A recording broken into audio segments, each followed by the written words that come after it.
So fast forward to 1999, I moved to Fort Wayne, Indiana. So coming into like 2004, 2005, I'd had a lot of extra time on my hands, and I was in a new city that had a ton of history. Oh, yeah. And, so Fort Wayne, Indiana, second largest city in Indiana, so it's got a lot of history to it.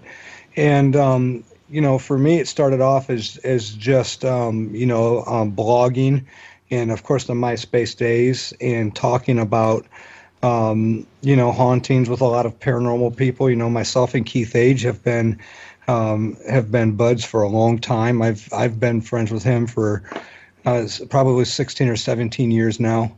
And, a lot of people had said, you've got a really, really good handle and knowledge on this. You should form a paranormal team. And believe it or not, there was another friend of TJ and I who was from Sandusky, who was actually living in Fort Wayne at that point in time. So it's just really weird how it happened. And I started talking to him. I said, hey, man, we should get a group together. And he said, yeah, we should do that, and I took it. I went straight to the bone with it. I started looking for people. I started posting, ads and trying to get interested members, and then talking to people and trying to, pick a group of good people, that you would think would be serious enough to do this week in and week out. And that's where it all started with me. So very first group, until that point in time, it was dragging around whatever your drunk buddies were still sober enough to stand up, but still ballsy enough to get to actually go out in the country and break into a farmhouse somewhere, right? Yeah. And that's just the way it was. And, it's a bad way to investigate, but, at that point in time, it was just about the only way you really could, because people weren't coming out of the woodwork like they are today talking about hauntings. Right. So, so fast forward to 2008, I was in a team that did very well as in Nominate Paranormal Research, and parted ways with them in 2010 and had a more core group of people around me, a little less on the serious side. That's the Indiana team for Anomalous Research, and we still got two other original members today. So they've, I've got people that's been on the team now for 10 years, and they're just like family to me. They're like best friends. And those are the people, Henry, that you see helping me a lot of times, like at non-con, post-town events. And you'll know that it takes, a small army of people to help me out and make, things like that run. A lot of that is my team members. Oh. So they're great individuals, super supportive. I love them to death, and I can really count on them for anything. Yeah. So TJ was actually in a paranormal team before I was. Yeah. TJ actually had his thing kind of going on and was already probably a year and a half into it before I said, hey, look what I'm doing. He's like, yeah, dude, I've already been doing that. Yeah, essentially Jason's a big copycat is what he's getting to. Yeah. I think that's still, So actually, early on, TJ and his girlfriend and his best friend and another childhood friend of ours, JP or Jeremy Pruitt, we all went up to Sturgis, Michigan, and our two groups worked together for an investigation of this big mansion, a Christmere mansion, up there in Sturgis. And it was, I don't know that we had a whole lot of exciting paranormal to talk about as far as experiences that night, but it was a lot of fun. I will say that it was a big mansion. It was originally a war hospital before anything, and it was a mansion, and it became a bed and breakfast for a long time.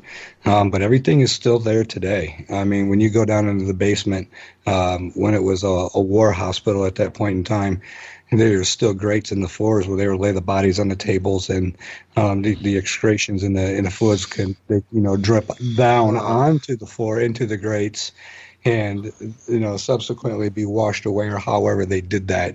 So the house is still intact. Bodily fluids. Okay. Anything dripping. So that was a really cool time for us, but even talking back then, we never thought that we would have evolved into now, the Firelands Podcast. And it's not just about hauntings and ghosts. I mean, we love everything. Conspiracy theories, definitely aliens and stuff like that. And anything out there that there's some sort of a really good basis of belief or a foundation of something of a possibility, we are definitely interested in it. So we talk about it all. No, that's the way we do. Also, we have guests from all genres. So, but it all deals. Hey, listen. I don't think you should laugh at that because I like to make up my own words too. Well, Henry has a litany we refer to as Henryisms. It's I was amazing. going to say, so I that's love the it. Henryism. Be able Oh. to I love it. combine strings of letters together, make up words no one's ever heard of. Well, just so you know, I'm picking up what you were putting down. I know exactly what you're talking about. He was like in the middle. We do things gender about- and genre. He listen, totally yeah. went down the middle and went genders with that. We have plenty of genres on our show as well. Sorry, Henry. Just we love you. We just have to. Yeah. It's okay. I understand. I get it all the time, so I don't worry about it. I wasn't the first one that said that though. Was that Jeff that said that first? That brought it up? Probably What, was. Henryisms? Yeah. Yeah. Yeah. Okay. Yeah. So, anyways, not to interrupt you, Henry, but what were you saying now about your speakers and everybody you have on the show? We have an assortment. I mean, we don't just stay with ghost hunters. I mean, we do. We have the head of the Ohio MUFON on quite regular. Oh, great! I actually listened to part of that show the other day. By the way, did you? Yeah. Oh, Thomas is great. It's a good show. Yeah, and but I mean, we have from anything. I mean, we have psychics on, mediums on. So we do everything too, and people with books, authors, we have them on. So we do the same thing. Cryptozoologist. Mm-hmm. Yeah. Yeah, I think that's kind of like our the what we wanted to do with our show. You know, we're so interested in. I mean, there's so much out there that's unexplained. It's kind of hard to just pigeonhole yourself. So we thought, you know, why stick to just one topic? Why not, you know, cover all the things that fascinate us? I'm going to get it in now. I'm fascinated with the moon. I know Jason's probably rolling his eyes right now, but the moon is something I'm just absolutely, I can't get enough of the mysteries of the moon, our moon. I just feel like it's, you know, one of the I'm not rolling my eyes at you. I'm rolling my eyes with you, brother. Okay. Hey, you got a thumbs up from me there. I love the moon. I believe that the moon it's just too perfectly placed. There's just something there. We've never been back after we've gone there. There's just more to it than I feel like we're being told, and I just cannot get enough of it. And Jason gets tired of me talking about it all the time. I don't get tired of talking about it because it makes me smile, and I like things that make me smile. Well, yeah, it's placed because, you know, the balance of physics is amazing to me. Right. All those Lagrange points. So, you know, I think it's just fascinating, and I can't wait for the rocket launch next Wednesday. Yes, Wednesday, me too. yeah. Me too. Well, I mean, if it wasn't in the exact spot that it's in, I mean, life as we know it on Earth would not be. There you go. Yeah. I mean, it's really very, very interesting the way that works. Well, it controls. I just want to know why. I mean, the moon is in our backyard. Why do we not know every inch of the moon right now? We should be. That should be colonized in some. We should have reality television shows on the moon right now. It's that close. Well, it controls the tides. Yes. So I mean, there's a lot to it, and you have to wonder why it was actually put there. I mean, it stays there, so I don't know. Barbara can tell you more about it than I can because she. Well, eventually it's going to leave orbit too, but in the meantime, it's not just tides, but, you know, it affects animal behavior. Right. All of that, circadian rhythm, yeah. So, yeah, why we haven't gone back? Well, it would cost a fortune to colonize. Of course. Yeah. Of course. And that's probably the biggest But thing. And you see, that's what water. blows my mind is wouldn't it be easier to colonize the moon and a lot less cost-worthy than it Mars. would be to colonize Mars? I mean, Mars, yeah. has Yeah. anybody got to look at what's going on up there? Holy shit. I mean, yeah, holy crap. Yeah. I think Well, it comes down to water. Right. True. Right. Also, was- though, there's also a lot of talk about the fact that the moon may be already colonized, but not by us. Right. Right. And, That's where now we're getting into something that I'm really Well, into that. let's start the conspiracy that Stanley Kubrick actually filmed Aliens, and that's why. Yeah. Hey, Yeah, well, well, look, there's no what's his question name from that happened. Anthony Kiedis from Red Hot Chili Peppers said that space may be the final frontier. It was made in a Hollywood basement, right? Right. So it must be true. Well, I mean, I feel like there is some evidence, credible evidence for that matter, that they decided to shoot some footage in a sound studio because they were afraid they would not be able to bring any film back. So, I True mean, story.